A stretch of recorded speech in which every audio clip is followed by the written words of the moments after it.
بسم الله الرحمن الرحيم والحمد لله رب العالمين وصلى الله وسلم على سيدنا محمد النبي الأمي وعلى آله وأصحابه الطيبين الطاهرين اللهم علمنا ما ينفعنا وانفعنا بما علمتنا وزدنا علما نافعا يا كريم آمين آمين. Amma ba'd, donc on continue et on commence ce chapitre des transactions, ce premier cours dans le chapitre des transactions dans le livre du Mukhtasar al-Quduri, rahimahullahu ta'ala. Alors, tout comme on l'a vu dans le chapitre de la purification, il y a des détails et des définitions qui sont essentielles dans la compréhension du chapitre. Quand on a parlé de la prière et la purification, on a parlé des fard, des devoirs, on a parlé des wajib, des obligations, et on a parlé des sunan, comme vous vous rappelez. Donc, il y a ici une distinction entre le fard, le devoir, et le wajib, l'obligation. Si la personne délaisse un fard dans sa prière n'est pas valable du tout. Mais si la personne délaisse un wajib dans sa prière, il y a des jugements qui en découlent. Mais du point de vue de l'accomplissement de la prière, elle a été accomplie, elle a eu lieu. Maintenant, il y a des jugements. Est-ce qu'il doit refaire cette prière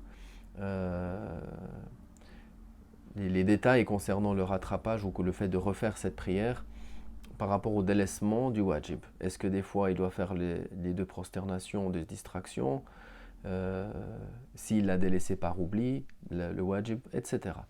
Donc là aussi dans les ventes, dans le chapitre des transactions, il y a des détails et des définitions que l'on va tâcher petit à petit de bien comprendre dans ces définitions, afin de, pour bien comprendre les divers sujets. Donc, le cheikh, rahimahullah, il dit Kitab al-Buyu', le chapitre des ventes. Le chapitre des ventes. Donc, ce chapitre-là, il est passablement long, parce qu'il y a beaucoup de sujets à citer.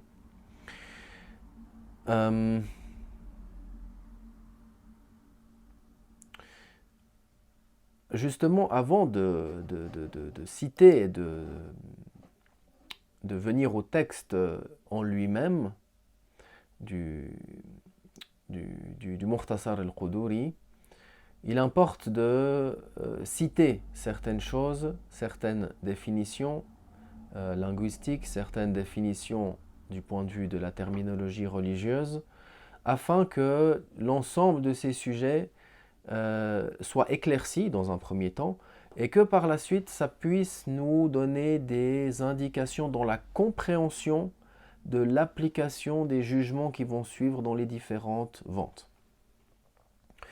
Alors donc le cheikh al-Quduri rahimahullah, il dit les ventes, al-Buyu'. Donc al-Buyu', les ventes, c'est un pluriel bien sûr, de la vente.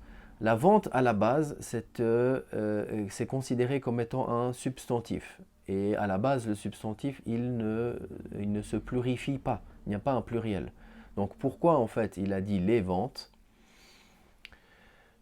En fait, ici, le substantif, ou ici, le mot vente, il est au substantif, mais pourquoi en fait les savants ont utilisé le pluriel pour les ventes et ils n'ont pas dit le chapitre de la vente? Alors il y a plusieurs raisons. Il y a plusieurs raisons pourquoi ils ont dit le chapitre des ventes et ils n'ont pas restreint au mot ou à l'utilisation du substantif en lui-même qui serait de dire chapitre la vente. La vente.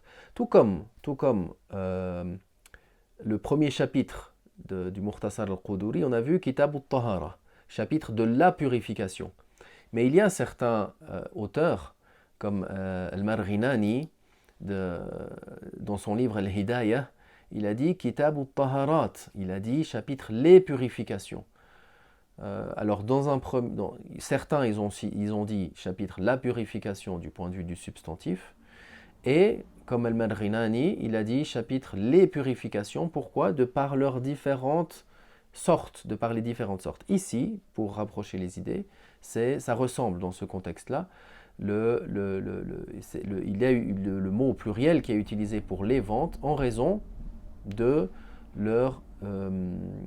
car elles sont nombreuses en fait, en raison de leur nombre et de leurs différentes sortes.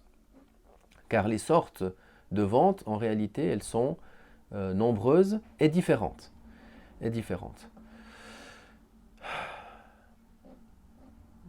Donc, la vente, elle peut être utilisée ici, les ventes, du point de vue de leur sorte. C'est-à-dire à la base, les ventes, du point de vue des sortes en soi des ventes, elles peuvent être de différentes sortes. Donc les savants Hanafi, ils ont dit que la vente, du point de vue de la vente en tant que telle,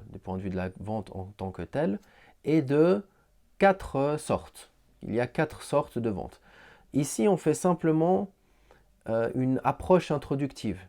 Dans toutes ces sortes de ventes qu'on va citer, elles reviendront dans des chapitres qui leur sont propres, avec des détails, encore avec des compléments par rapport aux règles, mais j'ai jugé utile de faire cette approche du point de vue des définitions, pour que l'on comprenne bien par la suite les différentes sortes de ventes. Donc, il y a 4 sortes de ventes.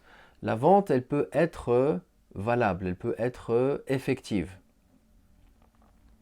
C'est-à-dire que dès lors qu'il y a eu la vente, et c'est ce qu'on verra en premier, les jugements de la vente s'appliquent.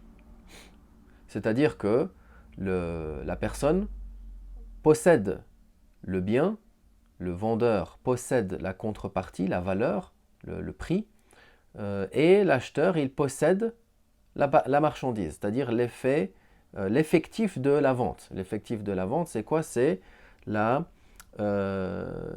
transmission de propriété. La personne achète une marchandise par le contrat de vente. Quand on dit elle est nafid, c'est-à-dire elle a lieu, elle est effective. Cette vente-là qui est effective, par cette vente-là, sahih, l'objet rentre dans la propriété de la personne. Et la personne rentre dans sa propriété le prix de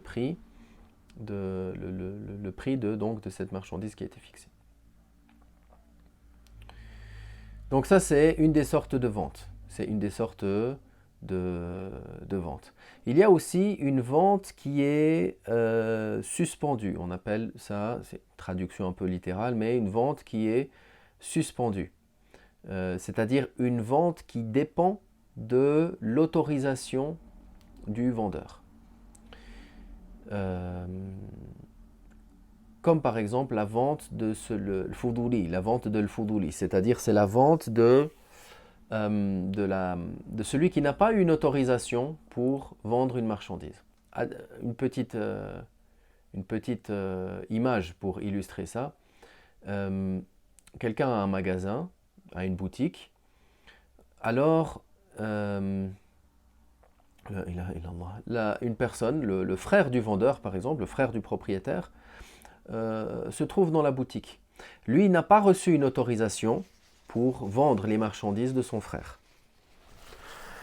Alors, un acheteur potentiel entre dans cette boutique-là et il voit une marchandise et il dit « Moi, j'aimerais acheter cette marchandise pour 10 € par exemple, au prix indiqué. » Et cette personne-là, le frère du propriétaire, il fait cette vente-là. Alors, cette vente-là, on dit elle est suspendue, c'est-à-dire elle dépend de la validation du vendeur. Chez les Hanafites, si le vendeur, il dit, même si à la base, il ne lui a pas donné l'autorisation, s'il lui dit « je confirme la vente », alors elle est confirmée. S'il dit « je refuse », alors elle est annulée ou elle est refusée. Donc celle-là, elle dépend du vendeur. Une règle chez les Hanafites, que l'autorisation ultérieure est comme un mandat antérieur. Ça veut dire que le fait qu'il ait donné son autorisation par après, c'est comme si il avait donné le mandat et autorisé, donné procuration auparavant, avant que cette vente ait lieu. Ça, c'est une règle qui revient souvent dans divers cas de figure chez les Hanafites. Non. Donc, ça, c'est une autre sorte de vente. Cette sorte de vente qui dépend de l'accord du propriétaire. Il y a une vente qui s'appelle la vente fasid, la vente qui est défaillante.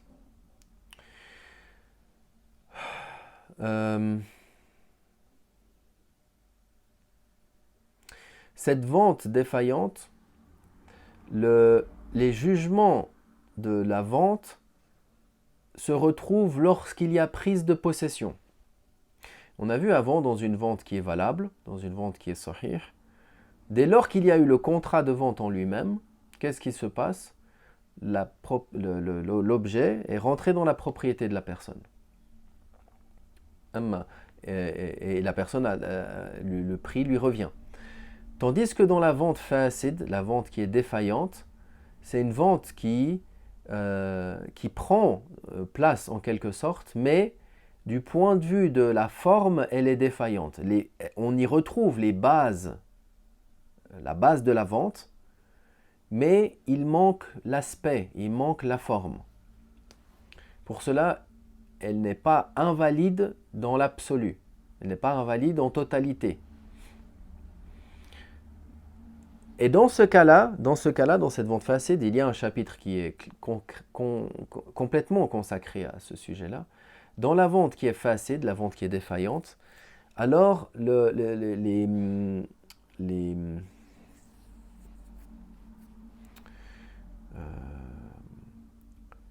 la situation effective ou les jugements effectifs de la vente ont lieu lors de la réception, et pas par le contrat en lui-même. Et il y a d'autres jugements que l'on verra et d'implications qu'on verra par rapport à cette vente qui est fasid. Mais à la base, c'est une vente qui n'est pas permise, elle n'est pas autorisée. Et il y a des jugements qui en découlent. Mais si il y a eu réception, échange de marchandises, etc., cette chose-là, elle est entrée dans la possession de l'acheteur, avec les détails qui suivront. Et il y a la vente qui est batil, la vente qui est invalide, c'est-à-dire celle-là, elle est invalide, elle n'est pas valable du tout. C'est-à-dire que ni elle est une vente du point de vue du fond, si on veut, et ni elle est une vente du point de vue, ni elle remplit les conditions non plus du point de vue de la forme. C'est-à-dire qu'il n'y a aucun jugement qui se rattache à la vente qui ont lieu suite à cela de base. Et ça, les exemples, Inch'Allah Ta'ala, ils vont arriver et on les comprendra, Inch'Allah. Ça, c'est les 4 ventes que les savants ont mentionnées. Bien sûr, dans tout cela, il y a des fois des détails, des précisions, mais petit à petit, juste on affine la compréhension des différentes sortes de ventes. Juste avant d'aller plus loin, juste par rapport à ça, juste sur ça, ce qu'on a cité, est-ce qu'il y aurait une question ou quelque chose? Salam alaikum, Cheikh. Wa alaykoum assalam wa rahmatullah. Tu peux juste redire la définition de la vente qui est invalide? Non. La vente qui est invalide, c'est celle dont les effets des jugements ou les jugements de la vente ne prennent pas du tout place, n'ont pas lieu du tout. C'est-à-dire il n'y a pas de transfert de propriété. Si la personne, il a pris l'argent, cet argent n'est pas entré dans sa propriété, et ainsi de suite. C'est-à-dire cette vente-là, elle n'est pas valable ni dans le fond ni dans la forme, si on veut. Alors que la vente fasid, la vente défaillante, elle remplit des critères, elle remplit des conditions du point de vue du fond, du point de vue de la vente, des bases de la vente si on veut, mais pas dans la forme. Elle est défaillante du point de vue de la forme. Maintenant, il y a une autre partie que l'on peut également rentrer un peu en détail. C'est-à-dire que si on parle maintenant du point de vue de la vente, en ce qui concerne ou ce qui se rattache à, euh, euh, à l'objet de la vente. On a vu que du point de vue de la vente en soi, elle est de 4 sortes. Maintenant, du point de vue de l'objet de la vente, ce qui se rattache à la marchandise, à l'objet de la vente. Alors là aussi, elle est de 4 sortes. Et tout ça, bien sûr, il s'agira donc de chapitres indépendants les uns des autres. Mais comme en guise d'introduction, de compréhension, on les cite d'une manière résumée, d'une manière introductive. Alors, lorsqu'il s'agit de l'objet de la vente, ce qui se rattache la vente du point de vue de ce qui se rattache à la marchandise, alors aussi elle est de 4 sortes. La vente, elle peut avoir lieu entre une marchandise contre une marchandise. C'est-à-dire le fait de vendre un stylo contre un stylo, le fait de vendre un livre contre un livre, ou le fait de vendre un livre contre un stylo. Cette vente-là, al-muqayyada, c'est une des sortes de vente du point de vue de ce qui se rattache à la marchandise.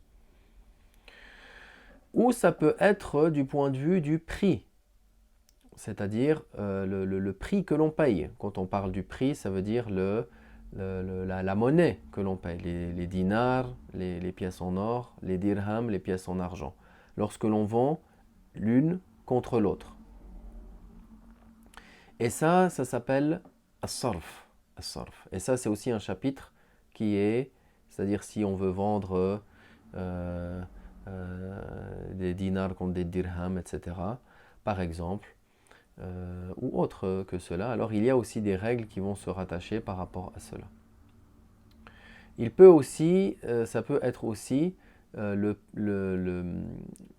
cette vente-là, qui est le cadre de la vente du salam, c'est lorsque on parle de lorsque c'est le prix, on paye le prix pour une marchandise.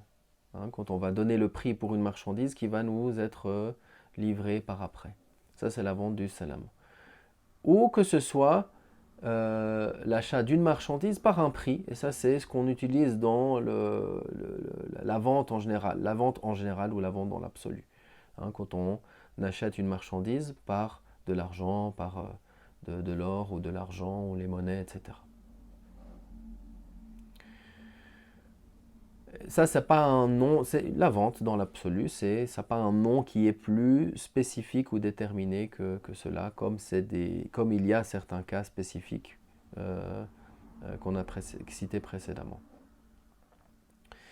Et également, donc on a dit la vente, elle peut se rattacher du point de vue de la marchandise, elle peut se dénombrer des différentes sortes de ventes du point de vue de ce qui revient à la marchandise, mais aussi du point de vue du niveau ou du point de vue du prix, du point de vue du prix, c'est-à-dire du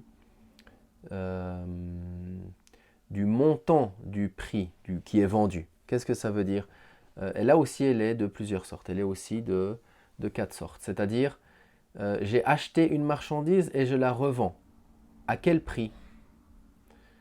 C'est-à-dire ici, est-ce que la marchandise que j'ai achetée, est-ce que je la revends au même prix? Est-ce que je la revends à un prix supérieur ou est-ce que je la revends à un prix inférieur? Aussi, chacune de ces situations, elle a un nom particulier, dès lors que la vente ou de ce qui se rattache au prix ou à la quantité du prix. Ça aussi, c'est de 4 sortes. La première des sortes, par exemple, que la marchandise elle soit revendue au même prix à laquelle elle a été achetée. Euh, ou que, c'est-à-dire au même prix qu'elle a acheté la première fois. J'ai acheté euh, un, un téléphone à 500 euros, je le revends 500 euros. Ou bien, ou bien le fait de revendre avec... Mais ça c'est dans un contexte plus précis, c'est-à-dire c'est dans un contexte où c'est stipulé dans le contrat. Bien sûr bien que ce ne soit pas une condition de dire à combien on l'a acheté, à combien on le revend. Mais dans le cas où c'est mentionné, ça rentre sous un nom spécifique de vente. Ou alors avec un surplus, al-murabaha, quand il y a un prêt, un gain. Un gain. C'est-à-dire j'ai acheté un téléphone à 200 euros et je la revends ensuite à 500, par exemple.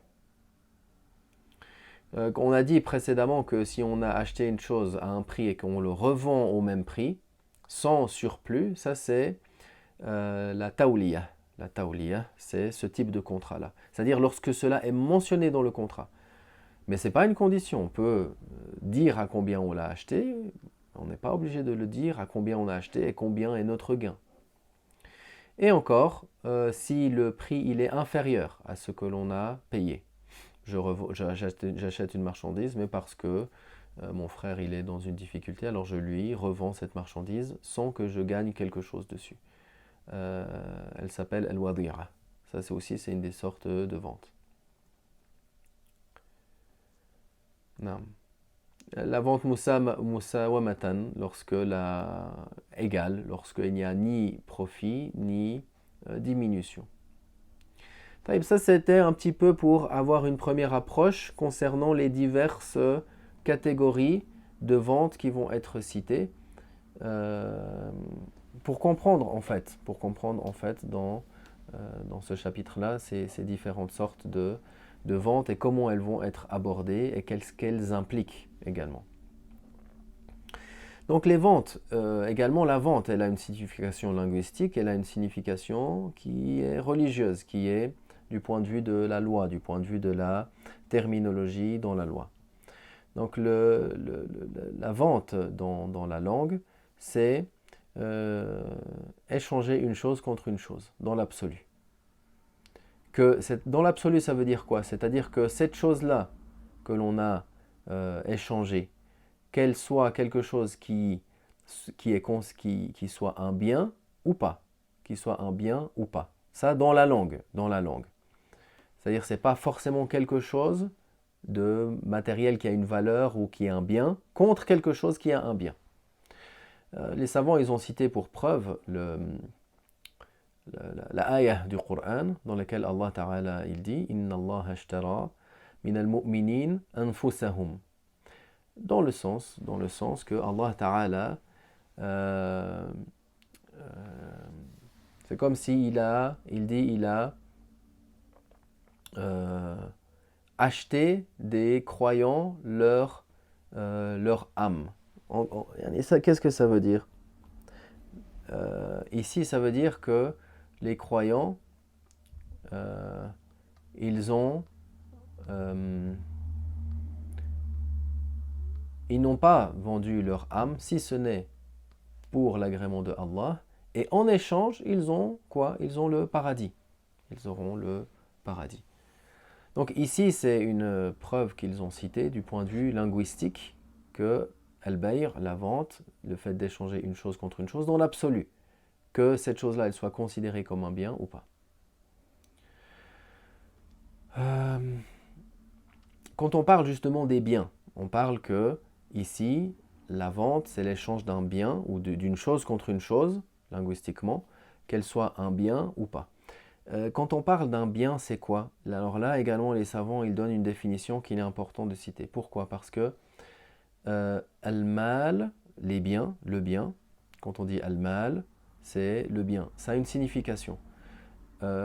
Également, comprendre cette signification de al-mal, selon les Hanafites, va être déterminant pour la compréhension des autres ventes qui vont être étudiées et détaillées, expliquées.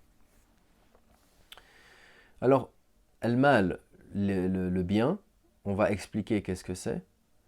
Et également, il importe que l'on sache, qu'on nous explique comment le bien, il est considéré en tant que tel, comme étant un bien. Comment il est confirmé que cette chose-là, c'est un bien. Également, ce qui a une valeur. Ce qui a une valeur, on va l'expliquer, qu'est-ce que ça veut dire.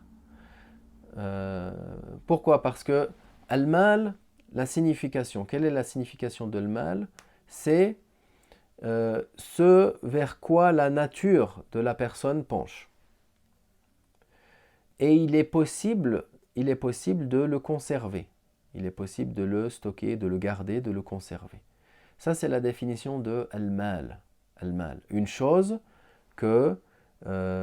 pour laquelle on penche, pour laquelle l'être humain penche vers cette chose-là, et on peut la conserver. Et on peut la conserver dans le cas du besoin. Dans le cas du besoin. Alors, le blé, par exemple, la nature où la personne penche vers le blé, et on peut le conserver. On peut le conserver ou on peut le conserver en cas de besoin. Ça, c'est simplement la définition de al-mal. À partir de là, al-khamr, le vin, on dit c'est un mal. On dit c'est un mal. Pourquoi? Parce qu'il y a beaucoup de gens, leur nature penche vers le vin, ou certains gens, et il est possible de le conserver. Il est possible de le conserver. Lorsque l'on dit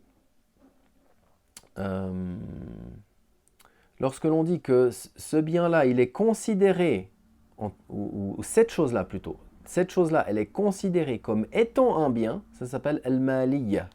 Al-maliyya, quand cette chose-là, il est confirmé, c'est confirmé pour cette chose qu'elle est bel et bien un mal, un bien. Comment cette chose-là, elle est confirmée comme étant un bien?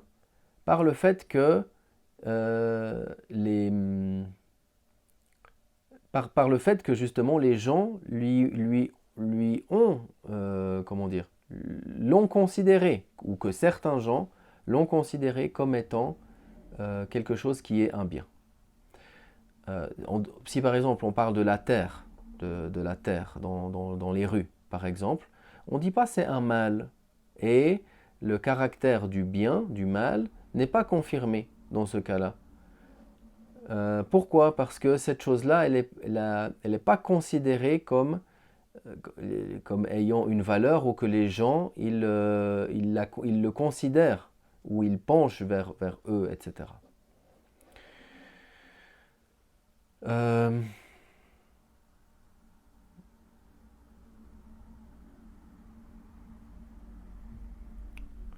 À partir de là, comme on l'a dit, al-khamar, le vin, il est considéré comme un bien, et du fait que certains gens, comme les juifs ou les chrétiens, eux, ils le considèrent comme étant un bien, alors le statut ou la confirmation que c'est un bien a lieu. Mais on va comprendre que ça ne s'arrête pas là. Parce que ce n'est pas le terme bien, mal, c'est plus général. C'est plus général. Ça veut dire quoi? Ça veut dire que, parce qu'il y a aussi la signification de la valeur, ce qui a une valeur. Et malgré que on a dit le blé c'est un bien, le khamar c'est un bien, un mal, mais est-ce que le khamar, le vin, il est considéré comme ayant une valeur parce que c'est un bien?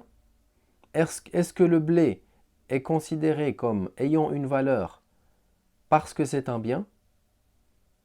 Alors il y a des détails ici. Le fait qu'une chose, même si on dit c'est un mal, en fait qu'il ait une considération du point de vue de la valeur, qu'il ait une valeur, alors comment est confirmée cette valeur-là? Par le fait, par la permission religieuse de s'en servir. Par la permission religieuse de s'en servir. Donc si on revient à la question précédente, est-ce que le blé, c'est un mal? Est-ce que pour autant il a une valeur? Oui. Pourquoi? Parce que dans la loi, on a la permission de son utilisation dans la religion religieuse.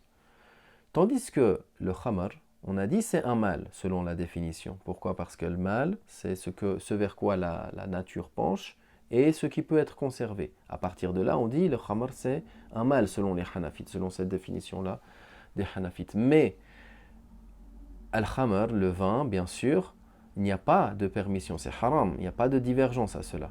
Donc il n'y a pas une permission religieuse dans l'utilisation. Alors le khamr, ce n'est pas quelque chose ayant une valeur, malgré que c'est considéré comme étant un mal, comme étant un bien. Ou encore, il y a certaines choses qui sont permises à l'utilisation, mais qui ne sont pas considérées comme ayant une valeur. Par exemple, un grain de blé. À la base, le blé en soi, il est permis dans l'utilisation religieuse. Mais juste un grain en soi, on ne dit pas ça a une valeur. On ne dit pas que ça a une valeur. Même si c'est quelque chose qui, le blé à la base, c'est permis à l'utilisation. Et bien sûr, on l'a dit, ce qui est considéré comme un mal, mais sans qu'il y ait une permission religieuse dans l'utilisation, alors il n'est pas considéré comme ayant une valeur, comme étant mutaqawwim, comme justement le khamar, le vin.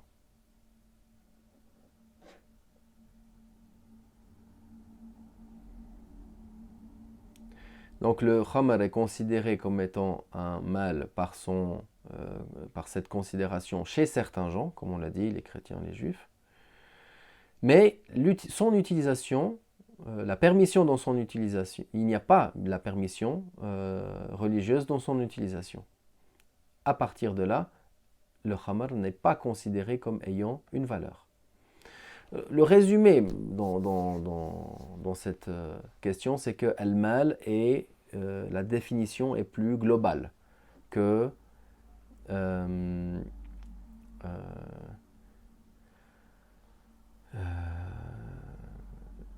par ce qui est un bien qui a une valeur, parce qu'il y a une valeur. Non. Ça, on va plus l'aborder, plus le comprendre lorsqu'on parlera de la vente qui est facile, de la vente qui est facile. Mais c'est juste pour introduire un peu et attirer l'attention sur la compréhension de ces définitions. Parce que en fonction de ça, alors ou bien la vente elle sera batil, invalide du point de vue du fond, du point de vue de la forme, c'est-à-dire elle est invalide dans l'absolu, ou bien elle peut être facide, elle peut être défaillante. C'est-à-dire qu'une fois qu'il y a prise de possession, il y a quand même les effets, si on veut, ou les jugements de la vente qui ont lieu, mais cette vente-là, à la base, n'est pas autorisée, et il y a des jugements qui s'en suivent.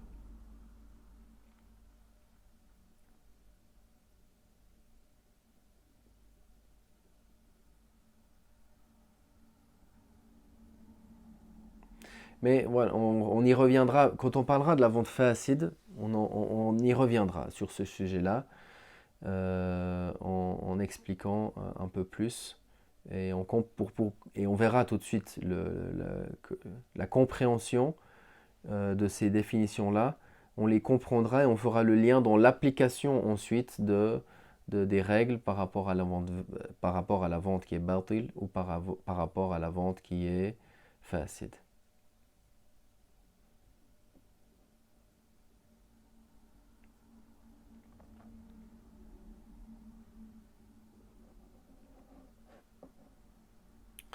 Maintenant, du point de vue de la langue, du point de vue de la définition religieuse. dans le point de vue de la terminologie religieuse. Alors les savants, ils ont donné deux définitions, ils ont divergé, ils ont donné deux définitions concernant la terminologie de la vente. La première explication, la majorité des savants, ils ont expliqué comme ça, la vente religieusement parlant, ça signifie échanger un bien contre un bien avec ou d'un commun accord, donc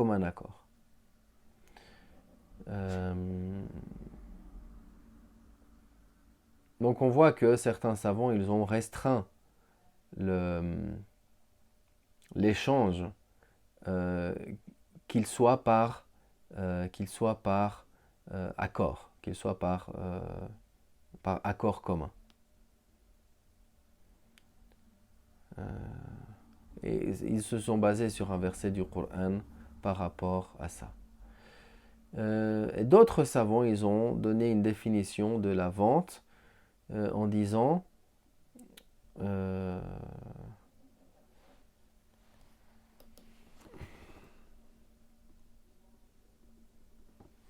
ils ont dit que c'est l'échange d'un bien contre un bien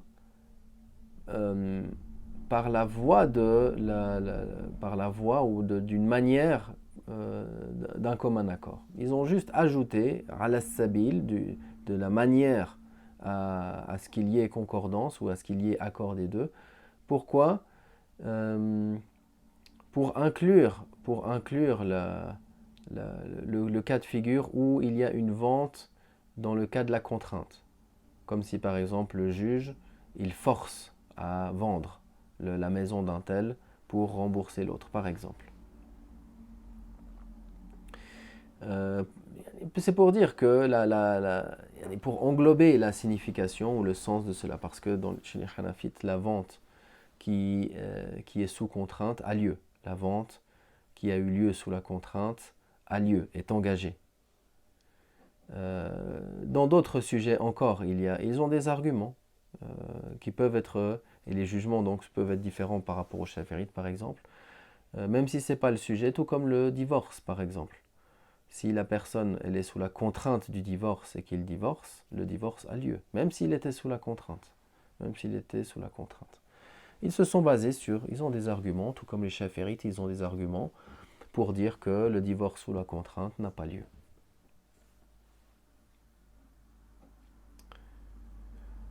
Alors, on revient donc au texte.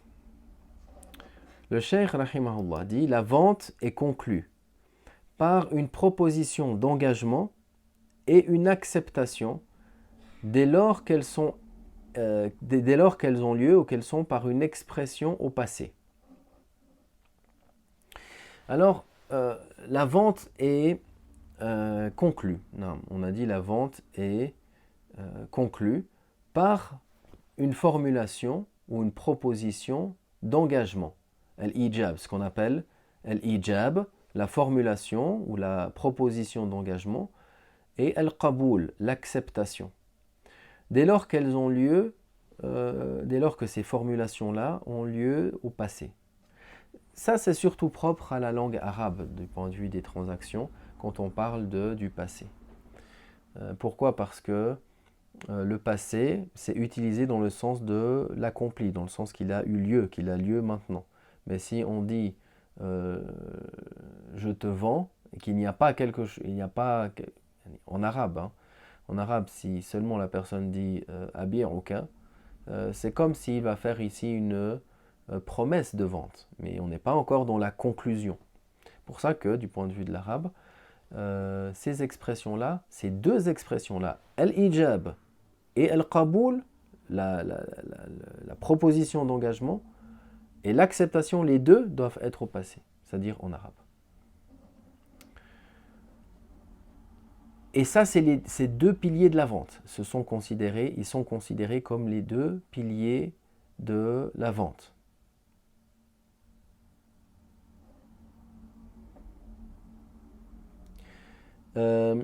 Également ici, on On va expliquer un petit peu, on va détailler un petit peu pourquoi, parce qu'il y a certaines choses aussi qui sont utiles par rapport aux détails de cette vente-là.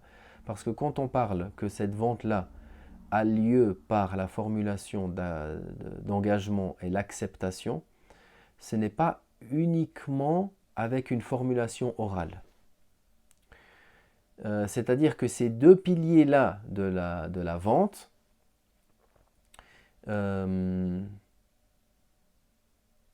ils indiquent quoi? Ils indiquent l'échange.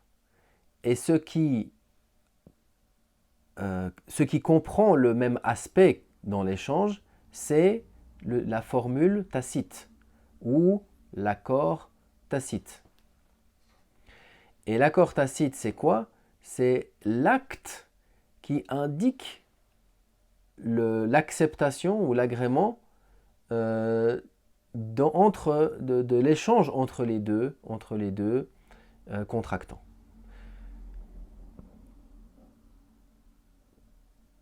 Pour cela, cet accord-là, ce qui montre cet accord-là entre les deux contractants, il peut avoir lieu par la parole, il peut avoir lieu par les gestes, c'est-à-dire tacite, comme on dit, une manière, le contrat tacite.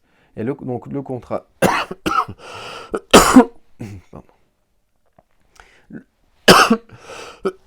le contrat tacite est valable chez les Hanafites. Al-ijab, la proposition d'engagement, dans la langue, c'est la confirmation.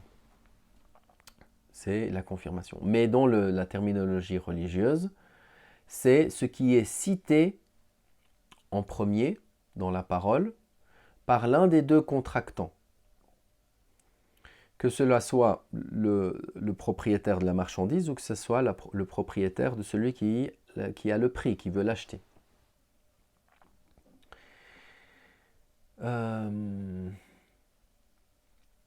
Quand on dit les deux contractants, la formulation, la proposition d'engagement, elle peut avoir lieu par l'un des deux, par l'un comme l'autre, que ce soit l'acheteur ou le vendeur. La première, la proposition d'engagement, n'est pas forcément par l'acheteur, par le fait de dire je t'achète telle marchandise maintenant à tel prix. Et ensuite, le vendeur dit j'accepte. Ça peut être l'inverse. C'est-à-dire, ça peut être que c'est le vendeur qui lui dit bien en tout cas, je t'ai vendu telle chose à tel prix, et l'acheteur dit j'achète ou j'accepte.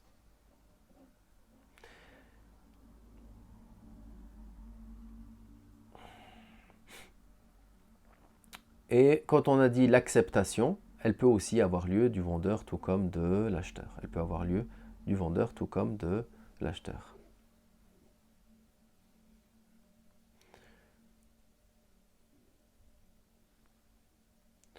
Dès lors que, comme on a dit, ces deux expressions en arabe sont au passé, comme s'il lui dit bientôt, je t'ai vendu, et il répond ishtaraytu, je t'ai acheté. Ici, j'ai traduit littéralement, mais en français, le passé n'est pas utilisé pour l'effectif. Bien plus que cela, c'est l'utilisation du présent qui prend le sens de l'accompli, selon le contexte. Parce que le présent peut aussi prendre le sens du futur, en disant je te vends telle chose, et le contexte de la vente indique que cette chose-là, elle va être vendue à la fin de la semaine, par exemple, selon la discussion. Taïb. Donc comme s'il lui dit je te vends et l'autre dit je t'achète. Dans le chapitre de la vente, des transactions, alors les deux, la vente n'a pas lieu si les deux formulations, la proposition d'engagement et l'acceptation, si ces deux-là sont au présent ou au futur, ou l'une des deux. Et se sont basés sur les termes que le prophète alayhi salatu wassalam, il a utilisé. Il a utilisé le terme au passé. Il a utilisé le terme au passé qui indique la réalisation de la vente. Donc ils se sont basés sur cela, ils ont dit la vente doit être dans cette formulation-là.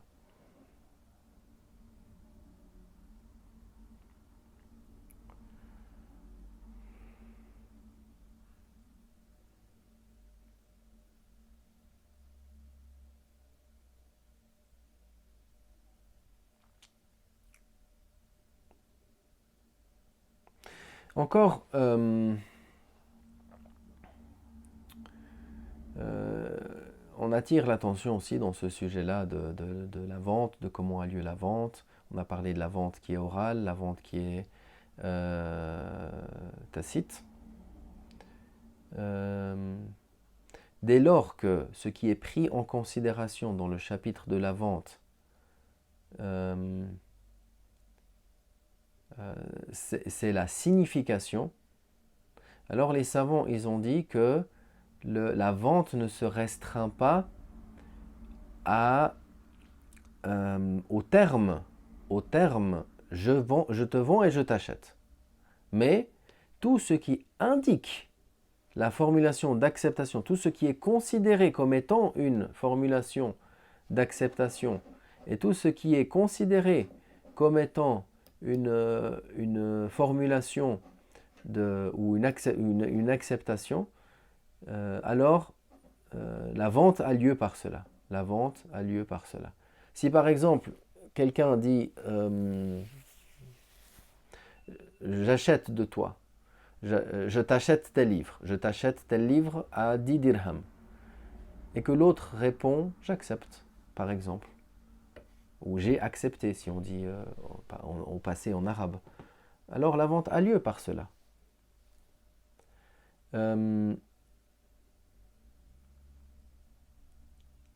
Ou s'il lui dit par exemple je te vends ce livre à 10 dirhams, et l'autre il lui dit je t'ai donné son prix. Donc il a donné également une acceptation ici. Il a donné également une acceptation, même si ce n'était pas en soi les termes je te vends, les termes je t'achète.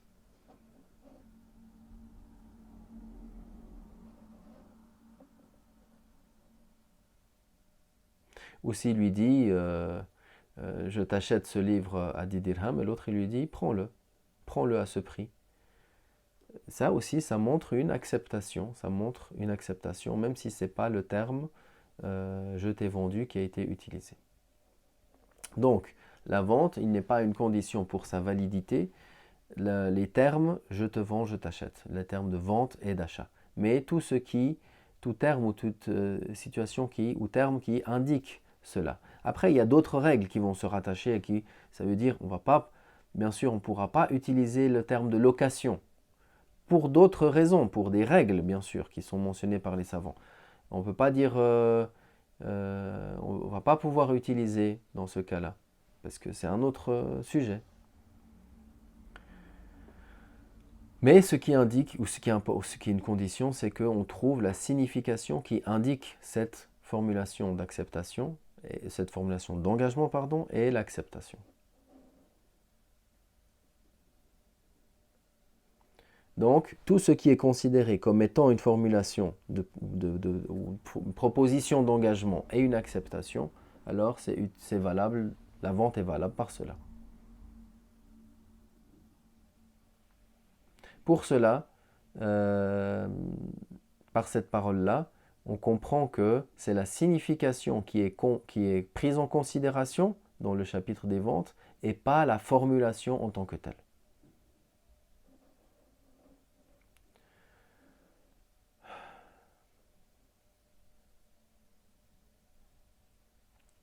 À partir de là encore, c'est à partir de là qu'on comprend que la vente tacite a lieu.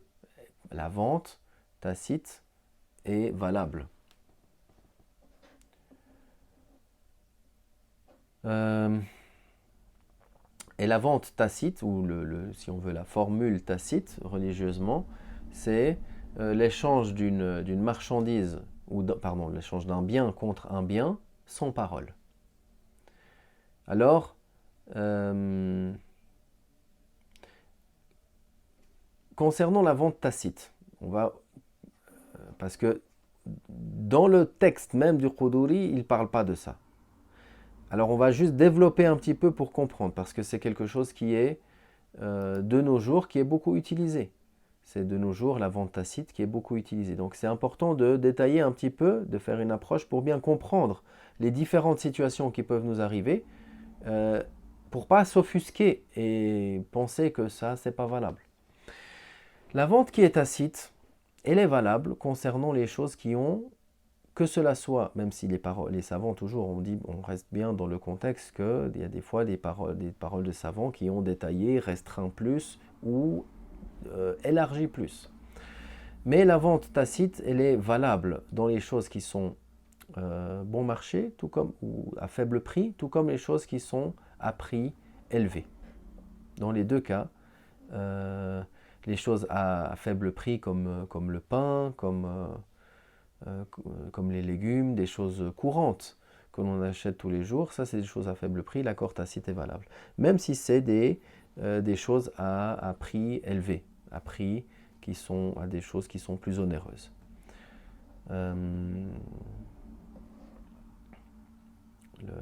Les maisons, les voitures. Les savants hanafites ont dit aussi, il y a aussi des savants hanafites qui ont dit que cette vente-là tacite, même pour des choses qui ont un prix élevé, alors elle est valable. Certains, ils vont dire, concernant les terrains, concernant les maisons, non. Mais si c'est la voiture, par exemple, oui.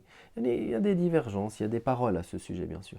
La personne dit, je te vends ma voiture à 10 000 euros, et lui, il donne les 10 000 euros. Ça, c'est valable. La vente tacite, même quelque chose qui a un prix qui est élevé. La vente tacite est valable chez les hanafites. Allah.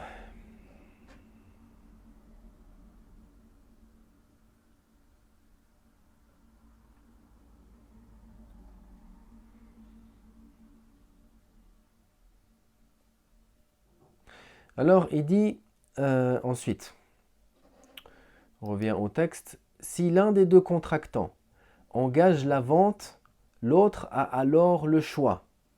Si l'un des deux contractants engage la vente, que cela soit, on a dit, le vendeur, que cela soit l'acheteur. Ça peut être l'acheteur qui dit vends-moi, l'acheteur qui dit je t'achète telle chose, et le vendeur qui commence en disant je te vends. Donc, la formulation, la proposition d'engagement de l'un des deux contractants, dès lors qu'elle est engagée. Comme on l'a dit, que ce soit l'acheteur ou que ce soit le vendeur.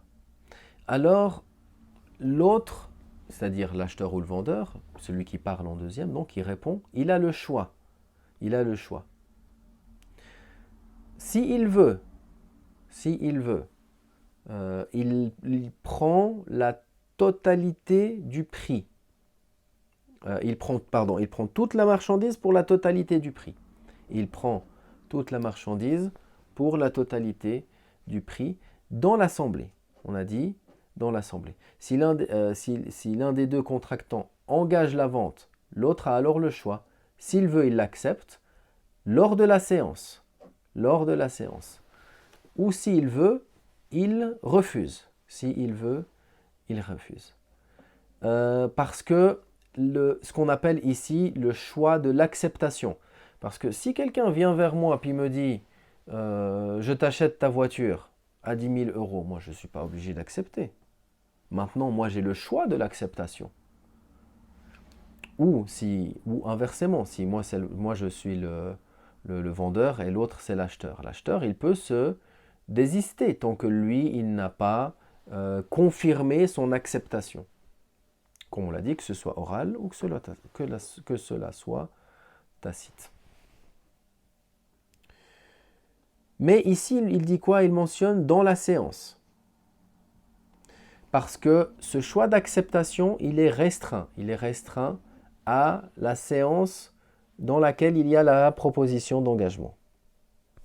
Dès lors que cette assemblée dans laquelle il y a la formulation d'engagement, elle est annulée, et que lui, il a accepté, la vente n'est pas valable. Son accord ici n'est pas valable. Il faut qu'il refasse une formulation. Et s'il veut, S'il veut, il le retourne, il refuse. S'il veut, il refuse. Comme on a dit, celui qu'on lui propose soit la vente, soit l'achat d'une marchandise, l'autre n'est pas obligé ni de vendre, si c'est le vendeur, ni d'acheter, si c'est l'acheteur. Moi, je rentre dans un magasin, je dis, je t'achète telle chose à tel prix. Si le vendeur, ma tête ne lui revient pas, par exemple, et il n'a pas envie de me le vendre, il n'est pas obligé. Les savants ici disent également que l'écriture est comme la formulation. De même, celui qui a été envoyé pour vendre ou pour acheter la marchandise.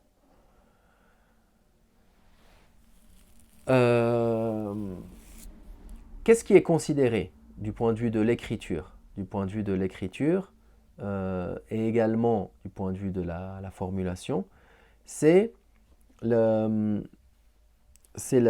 séance. La séance, lorsqu'arrive cette écriture, ou lorsque arrive celui qui est envoyé pour acheter.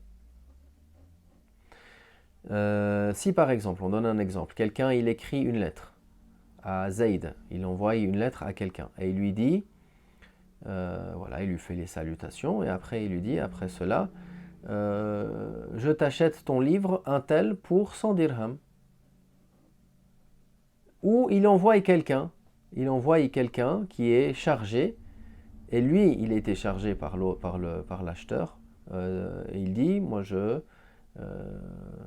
te vends ma maison, une telle, à 1000 dirhams par exemple. Alors cette personne qui a été envoyée, il va vers un tel qui est absente, et il informe de cela. Il l'informe donc de cela. Ou il lui parvient cette lettre, cette écriture, sur laquelle il est écrite cette formulation de vente.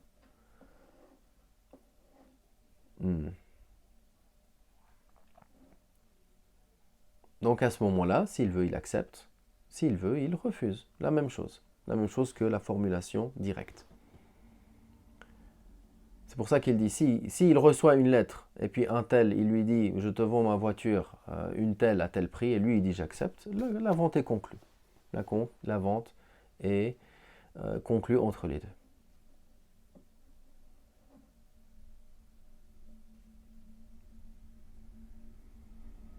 Ensuite, il dit, et si l'un des deux contractants engage la vente, l'autre a alors le choix, s'il veut, il l'accepte lors de la séance, et s'il veut, il refuse. Et si l'un des deux se lève de l'assemblée avant l'acceptation, l'engagement est annulé. Qu'est-ce que cela signifie? C'est-à-dire que ici, quand il dit le fait que l'un des deux se lève de l'assemblée, c'est pas en soi qu'il quitte l'assemblée, qu'il sorte de la pièce par exemple, ou qu'il sort du magasin, non. C'est également, dans le sens figuré, le fait que la personne se détourne de cette vente. Le fait que la personne se détourne de cette vente. Si quelqu'un dit je veux t'acheter ta voiture à tel prix, vends-moi plutôt, parce que là c'est une question, non, ça ne marche pas. Mais s'il lui dit je veux t'acheter, je t'achète ta voiture à tel prix. Et lui, il n'est pas intéressé, il se préoccupe de quelque chose d'autre. Ou bien il change de sujet, il commence à dire quelque chose qui n'a rien à voir avec, qui n'est pas rattaché à l'objet de la vente, par exemple. Alors, et que même si après il dit « Ok, je te vends », c'est pas valable. Pourquoi? Parce que il y a eu maintenant quelque chose de la part de l'un des deux qui montre son désintérêt. Pour cela, il dit, si l'un des deux se lève de l'assemblée, avant l'acceptation, l'engagement est annulé.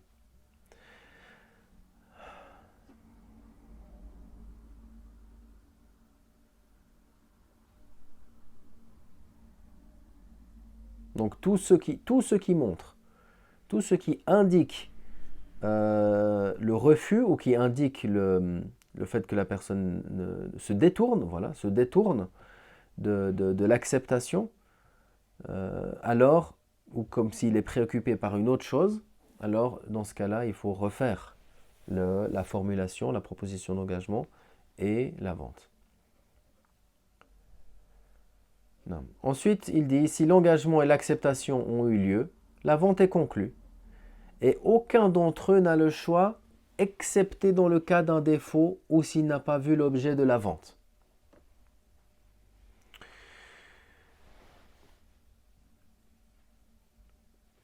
La personne, dès lors qu'elle a accepté, que cela soit le vendeur ou que cela soit l'acheteur, dès lors que la personne a accepté, la vente est conclue. Même s'ils sont encore dans la séance, ni l'un ni l'autre n'a le droit de dire « Non, en fait, j'annule, je reviens ». Sauf, comme il a dit, sauf, excepté dans le cas du défaut. S'il y a un défaut, alors il y a les détails qui seront chapitrés, qui seront cités dans le chapitre du choix lors du défaut, ou s'il n'a pas vu l'objet de la vente, c'est-à-dire la personne a vendu une chose, acheté une chose par description. Lorsqu'il voit la chose, il a le choix. Il a le choix. Ça, c'est aussi un cas de choix. Mais dans la séance, dès lors que le contrat a eu lieu, dès lors que le contrat est fait, est réalisé, il n'y a pas le choix de l'assemblée. Il n'y a pas chez les Hanafites. Allah. Puis il dit, quant aux marchandises indiquées, il ne nécessite pas de connaître leur quantité pour la validité de la vente. Et le prix non spécifié n'est pas valable si ce n'est par la connaissance de la quantité et de la description. Inch'Allah ta'ala, on s'arrête là, on reprendra. C'était utile de détailler, décortiquer un petit peu cette approche du point de vue des terminologies dans la vente et puis du point de vue de l'approche, du point de vue des différentes sortes de ventes. Et également des choses qui vont par la suite être comprises lorsqu'on va les aborder, les choses qui vont être rattachées à cela. Walhamdulillah, wa sallallahu wa sallam ala rasulillah, rabbana taqabbal minna, wa afina wa'fu anna, wa hfazna bi asrar al-Fatiha.